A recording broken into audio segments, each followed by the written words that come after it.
हे hello guys, welcome back to my another video. मी दीपिका पाटील. सर्व स्वामी भक्तांचे माझ्या या यूट्यूब चॅनलमध्ये खूप खूप मनापासून स्वागत. सर्व स्वामी भक्तांना शुभ सकाळ आणि शुभ गुरुवार. तर म्हणलं नेहमीप्रमाणे मी आज हॉस्टेलवर जशी स्वामींची पूजा केली जाते तर नेहमीप्रमाणे मी पूजा करते. तर आजचा गुरुवार हा तुमच्यासोबत शेअर केला पाहिजे म्हणून मी हा ब्लॉग आज बनवते. तर सकाळी 7:30 वाजता मी उठल्यानंतर माझं बेड वगैरे आवरून घेतलं.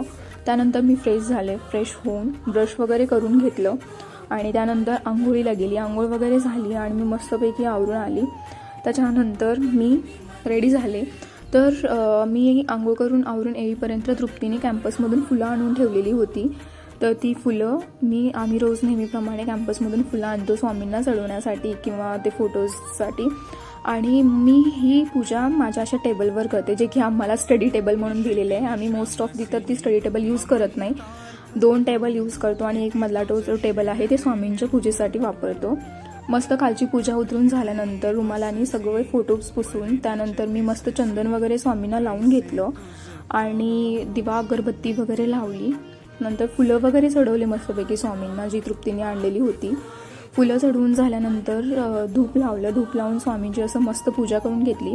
आणि मी स्वामींसमोर शेंगदाण्याचा लाडू ठेवते. माझ्याकडे काही प्रसाद नसतो पण तो रोज नेहमी मी एक लाडू ठेवत असते आणि जे स्वामींसमोर तीर्थ ठेवलेले असतो आम्ही त्या तिघीही रोज पिऊन घेतो.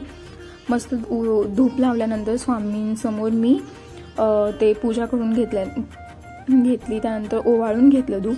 आणि तुम्ही बघू शकतात असा मी रोज गुरुवारी पूजा करत असते आणि नेहमीच पूजा असते माझी अशी रोज, पण गुरुवारी थोडंसं उदबत्ती अगरबत्ती जास्त लावून किंवा धूप वगैरे लावून मस्त पूजा करून घेतली असती. त्यानंतर आम्ही निघालो आता नाश्त्यासाठी. नेहमी गुरुवारी माझा उपवास असतो आणि मी शाबू खिचडी खात असते आणि नेमकाच आमच्यात गुरुवारी शाबू खिचडी देतात. तर आम्ही मस्त निघालो होतो मेसमध्ये आणि शाबूची खिचडीवर कल्याचं वातावरण खूप चांगलं होतं. Thank you for watching the guy.